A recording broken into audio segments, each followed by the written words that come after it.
Gracias, Mercedes. La verdad es que ha sido un placer haber trabajado juntas. Bueno, pues pasamos al turno de preguntas cuando queráis. Yo, mientras tanto, voy a comentar con mis compañeros catalanes que me ha llamado mucho la atención la tasa de respuesta obtenida. Me parece que es muy importante esa tasa obtenida, porque una respuesta escasa no es significativa de lo que está ocurriendo en esa organización. Creo que el trabajo de campo que habéis realizado me parece importante para que la tasa de respuesta haya aumentado, y me gustaría que nos comentaseis un poquito, por favor, cómo ha sido ese trabajo de campo y si, además de vosotros, en ese trabajo de campo ha intervenido la dirección y los representantes de los trabajadores y trabajadoras. ¿Cómo? Bueno, en el trabajo de campo sí que han intervenido. En las primeras evaluaciones que hicimos, tanto en Terras de l'Ebre como en Tarragona, Girona, vinieron representantes del grupo de trabajo inicial, el grupo de trabajo grande de todo el ICS. Pues representantes de los trabajadores de ese grupo de trabajo nos acompañaron en la entrega de cuestionarios y estuvieron con nosotros durante varias jornadas, en turnos también de mañana, tarde y noche, acompañándonos en la explicación que dábamos a los profesionales y en todo el proceso, ¿vale? La logística. La logística. Claro.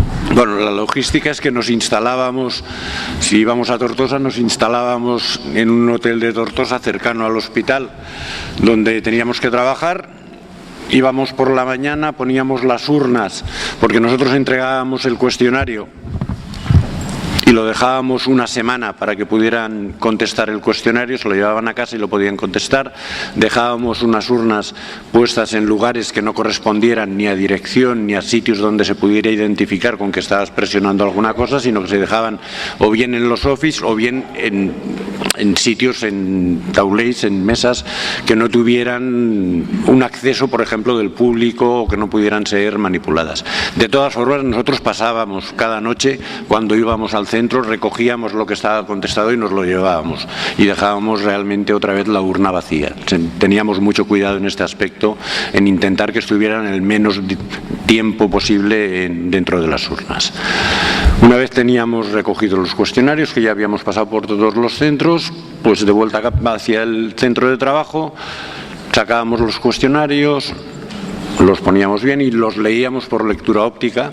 Después de la lectura óptica importábamos los Excels, los ficheros que extraíamos de la lectura óptica, lo importábamos a la metodología del PSQ-CAT 21 y a partir de ahí iniciábamos el proceso de elaboración del informe. Un comentario también. Una cosa básica es tener el apoyo claro de la dirección. Por ejemplo, que hicimos en Vallebrón un hospital con 6.000 trabajadores, que hicimos la recogida, nos daban, primero nos veíamos con la dirección. Hacíamos la presentación, luego cuando íbamos a los servicios, por ejemplo en las sesiones clínicas de los médicos, que es cuando se ven todos, nos dejaban un cachito, entregábamos en mano, nos daban un listado de los trabajadores, pasábamos lista y decíamos tal persona, lo entregábamos y tachado. ¿Por qué? Porque la gente tiene derecho a no participar, pero tiene derecho a tener posibilidades de participar. Solo podíamos tener la garantía de que la gente ejercía ese derecho si nosotros teníamos el listado de las personas, tachábamos a quién se lo dábamos y nos apartábamos. A partir de ahí, lo que hacíamos es que nos veíamos, por ejemplo, en este hospital, nos vimos en el salón de actos con todas las supervisoras y se llevaron el encargo de pasarnos una nota de qué momento podíamos ir. Con lo cual luego nosotros teníamos la agenda y claro, había servicios que era de 2 a 3 de la mañana, otras de 1 a 2. Entonces, la supervisora decía a los trabajadores, vendrán de prevención de riesgos a pasar este cuestionario. En alguna sala, como en Belviche, habían 2 cirugías y a la gente nos la ponían en una sala. Y la gente tenía siempre el ratito de estar ahí, escuchar y preguntar. Con lo cual se ritualizaba la importancia del acto. Y es que los trabajadores tenían posibilidades de recogerlo, se les entregaba en mano, se les daba una breve explicación y luego nos apartábamos. En los ambulatorios era al final de la mañana, de 2 a 3, hay lugares donde la gente se va antes. Ese día no se iba ni Dios. ¿no? Entonces, ¿por qué? Porque ya se ritualizaba de que no, es a las 3 cuando se sale. Entonces, de 2 a 3 estábamos ahí, pasábamos lista, entregábamos en mano y luego nos retirábamos. Siempre teníamos al lado algunos representantes de los trabajadores, incluso algunos de ellos, no dependiendo de qué sindicato, sino de la persona, se nos empotraban. Y se venían con nosotros mañana, tarde, noche por ahí. Y lo hacían, bueno, hasta que se cansaban porque era agotador, ¿no? Pero bueno, eso facilitó. Las medidas preventivas cuando las tuvisteis que organizar y priorizar con tantísimos centros, tantísimos puestos, tantísima... A mí está algo que me inmediato. Bueno, aquí la última transparencia no la he puesto, que era la de luces y sombras, y dentro de las sombras está el tema de las medidas preventivas. ¿Por qué? Pues porque, de entrada, al hacerlo de forma general para todo el Instituto Catalán de la Salud, al hacerlo territorialmente y los grupos de trabajo analizarlo territorialmente, las medidas preventivas que salen, por norma general, son muy genéricas, no inciden directamente en las unidades concretas. Entonces sí que son medidas generalizables, que se pueden más o menos aplicar en todos los territorios, pero que no tienen una incidencia directa. ¿Qué es lo que hacemos ahora cuando estamos reevaluando? Pues actualmente, lógicamente, como reevaluamos unidades concretas y está el trabajo de dar la información de vuelta, también se hacía con la general, pero aquí expresamente se informa a los representantes de los trabajadores, se informa a los trabajadores y se informa a la empresa y se habla con ellos para confeccionar cuáles son las medidas que pueden llevarse a cabo. Aquí te pondría un ejemplo de una evaluación que hicimos en Bañolas, en un pueblo de allí de Girona, que nos vino a través de una queja de mucho trabajo, de que estaban agotados con muchísimo trabajo, a través del sindicato de médicos, que fuimos allí, volvimos a pasar el cuestionario y realmente la comparación con la evaluación que habían hecho hacía 3 años y ahora nos daba que, según ellos, según su percepción, habían bajado las exigencias cuantitativas, por ejemplo, entre otras, y también dentro de las psicológicas. ¿Qué vimos? Que había otros temas subyacentes de calidad de liderazgo, temas subyacentes de sentimiento de grupo.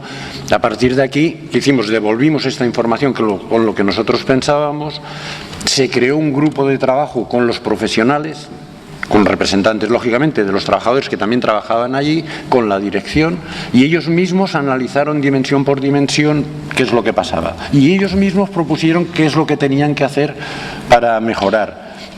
¿Qué se les ayudó? Pues se puso un curso de formación en equilibrio de equipos o dinámica de grupos, que les permitiera poder expresar con más claridad qué es lo que estaban pensando. Yo hace poco que les he preguntado qué tal va y la verdad es que están realmente contentos. Yo he preguntado no a la dirección, he preguntado a los trabajadores y a los representantes y están contentos de cómo ha evolucionado todo. Por eso que lo que pasa es que para eso primero tienes que tener la gran bola de la información que te permite después poder ver las diferencias existentes y compararlas con todos los que hacen tu mismo trabajo. Una cosa que permite entender es el escenario. Joan 23, un hospital de Tarragona, donde se monta el grupo de trabajo. En el grupo de trabajo está director médico, no dirección médica, director médico, directora de enfermería, con frecuencia el gerente y los delegados de prevención elegidos para el tema. Nosotros, y se pasa lista y vas viendo, entregas la información. Nos sale una sala de cirugía y otra similar con valores muy diferentes de calidad de liderato. ¿Qué sucede? No lo entendemos y un delegado de prevención dice, claro, es la Manoli. ¿Cómo la Manoli? Dice, sí, es que se quedaron sin súper, ha tenido que asumirlo y la chica va como loca.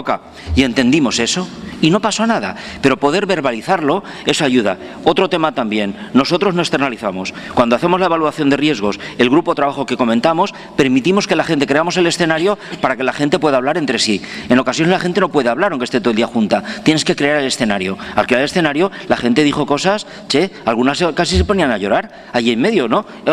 Plantearon todo y a partir de ahí llegamos a las conclusiones y se pudo hacer esto que comenta Jordi. Pero ese escenario lo creas puntualizando cada una de las dimensiones y explica las dimensiones que ellos han dicho y en función de eso intervienes. O sea, no vas de cero. Sí, bueno, mi pregunta es para Carmelo. Generalmente cuando una persona... Estoy aquí.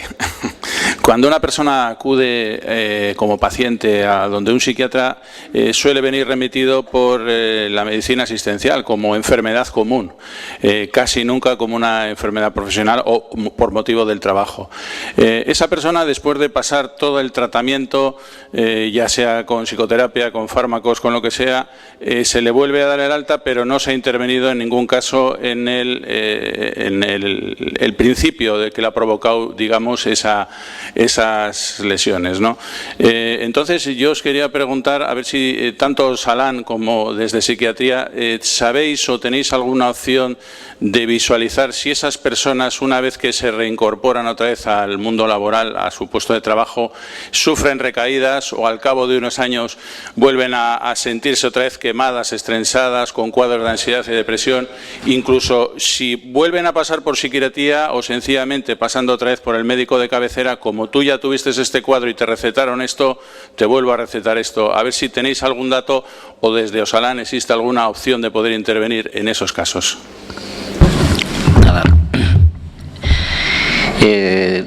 Como he intentado decir anteriormente, esto es algo tremendamente complejo en el sentido de que cada persona es cada persona y teniendo en cuenta cuáles son los factores que intervienen en la situación. Es cierto que cuando nos vienen a nosotros, nos viene ya la persona alguna sintomatología, por decirlo así, generalmente, vamos a decir, a través del médico de primaria, etcétera. Nosotros, si tenemos constancia de que los factores laborales, si creemos que de alguna manera podemos tocarlos, tenerlos en cuenta más allá, o sea, preservando la intimidad, etcétera, del paciente, no tenemos, yo por lo menos no tendría ningún prurito en intentar contactar con aquellos agentes de lo laboral que de alguna manera pudieran intervenir al respecto. Es decir, sabemos que el cuadro, la etiopatogenia es compleja, multifactorial, es cierto, los factores personales interfieren, pero ¿y si los laborales pudieran modificarse?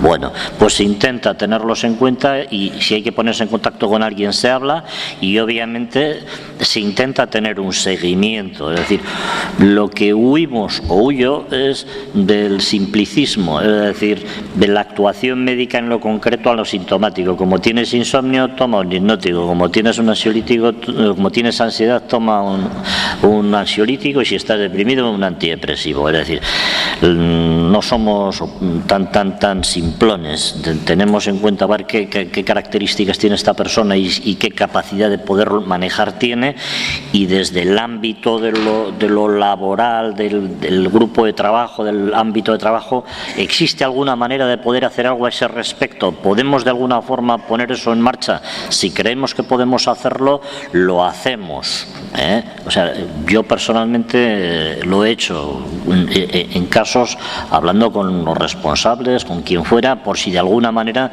se puede intervenir a ese respecto. No sé si te respondo por ahí. ¿Sí? Bueno, y desde Osalan, ya sé que es tardísimo, pero es que no puedo contenerme. Vamos a ver, desde Osalan, lo triste actualmente es que todas las patologías mentales que pueden tener un vínculo con alguna problemática laboral están derivadas al sistema público. Digo triste porque no quiere decir que todas las patologías mentales tengan que tener un vínculo con el trabajo, pero las hay que puedan tenerlo. Digo triste porque además de el sobregasto que asume el sistema público, lo peor es que no se investiga sobre la problemática de la organización. Pero estamos así. Osalan, ahora mismo no hay comunicación de sospecha, entonces nosotros no podemos intervenir. Perdona, ahora le voy a dar la palabra a Juan Carlos Coto porque está deseando, pero yo también tengo que hablar. Sí que Osalan está cada vez da un pasito más y se está planteando un trabajo en conjunto con los servicios de atención primaria de Osakidetza para ver de qué manera puede haber una señal de alarma en el momento que un trabajador o una trabajadora pueda referir patologías de este tipo y lo pueda vincular con el mundo laboral. Juan Carlos. Es que desgraciadamente no hay en la lista oficial en el Estado español ninguna enfermedad de este tipo. Y por tanto, al no haberla, de enfermedad profesional, quiere decir. Y, por tanto, al no haberla, el sistema sanitario público ni los médicos o médicas de los servicios de prevención pueden notificarla a Osalan. Pero quiero decir que cuando se abrió el debate de la nueva clasificación de enfermedades profesionales, en el marco de la ponencia de salud laboral de comunidades autónomas y Ministerio de Sanidad, nuestra comunidad autónoma propuso incluir 2 o 3 enfermedades profesionales concretas, probadas y establecidas en otros países de la Unión Europea. El burnout en concreto era uno de ellos y no fue aceptado. No se metió ninguna enfermedad profesional derivada de riesgos psicosociales. Como la legislación es estatal, pues así estamos.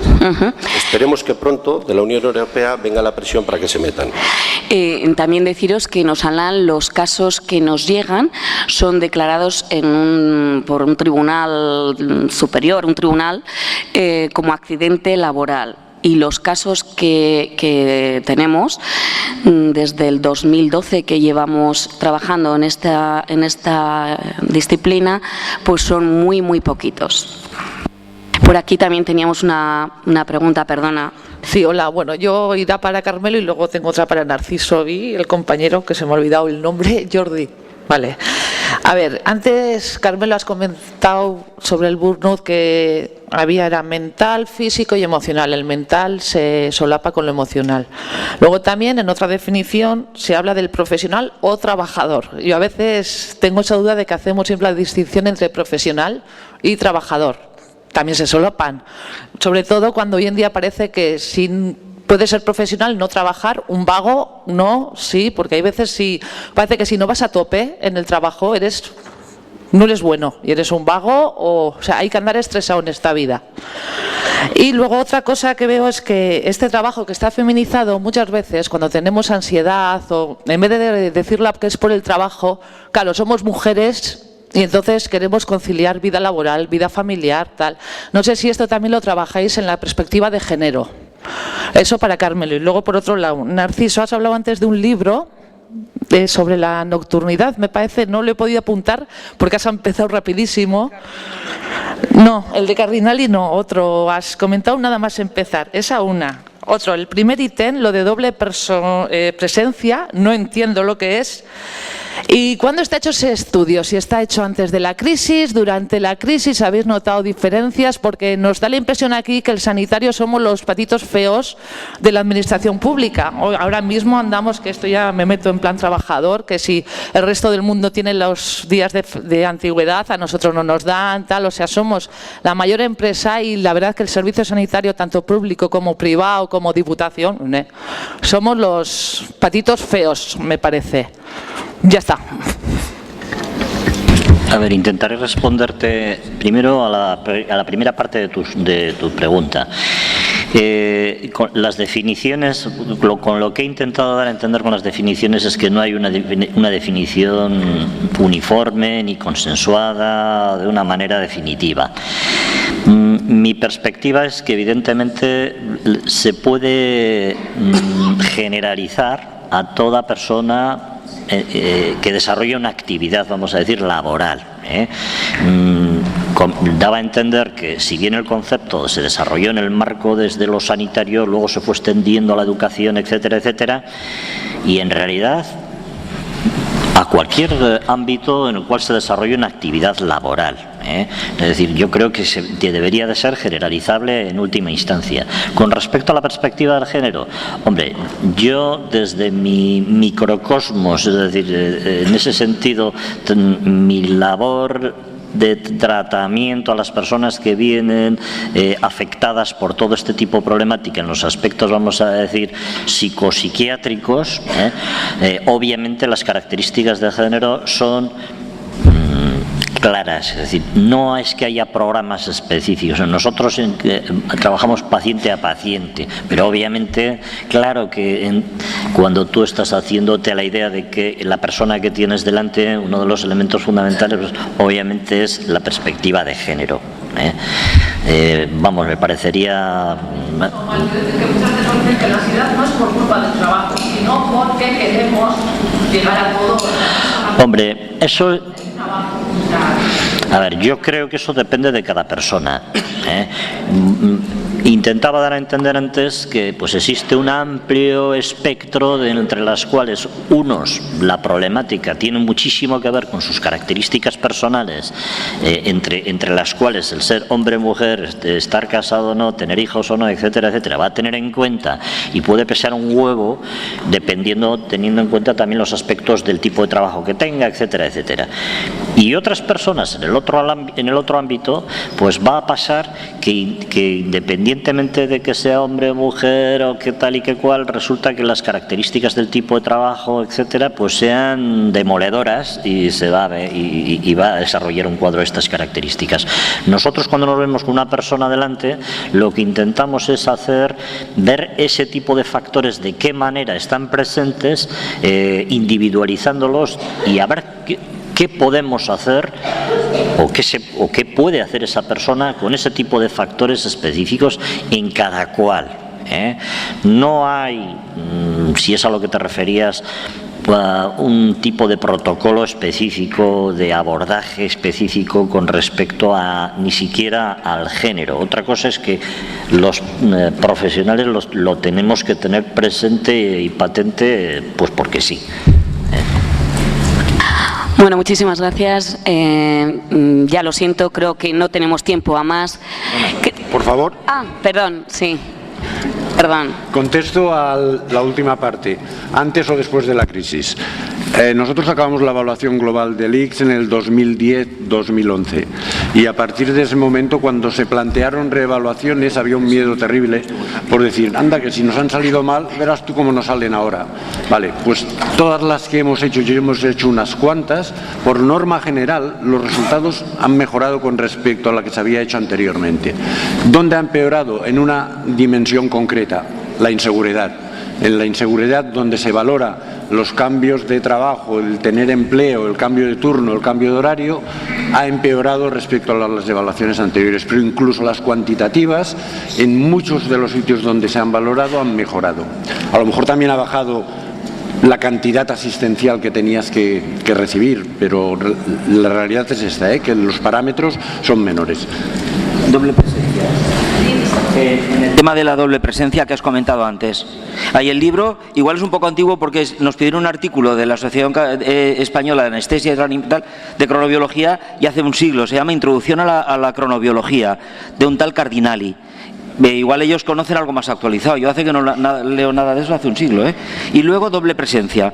Cuando estamos hablando de doble presencia, hablamos de actividades. Las preguntas son ¿qué parte del trabajo familiar haces tú? Y habla del trabajo familiar. Si algún día no estás a casa, si las faenas domésticas se quedan sin hacer, lo que preguntamos. Y luego cuando estás en la empresa piensas en temas de casa y trabajo. Hay momentos que necesitarías estar. Es decir, medimos la actividad sincrónica, no diacrónica. Y cuando estamos hablando de la doble presencia, es actividad sincrónica. Eso lo miramos y te permite entender cosas como, por ejemplo, un día fuimos a anatomía patológica y íbamos con la historia que hay que cuidar a los niños y nos dijeron, bueno, planteamos, es que aquí igual habrán que cuidar a los niños, entrar tarde, tal, y planteamos medidas de flexibilidad de entrada, que sí que planteamos medidas correctoras donde pasa. Eso, por ejemplo. Y nos dijeron allí, aquí la más joven tiene 50 y pico años. Nos quedamos alucinados porque pegamos un patinazo, hasta que nos dijo una, es que ahora cuidamos a los mayores. Y ese fue el tema, era por tema de centros de día. Y tuvimos que hablar de cómo flexibilizar para ir a centros de día a la gente que estaba ahí. Vale. Bueno, ahora sí, terminamos y sí que os agradecería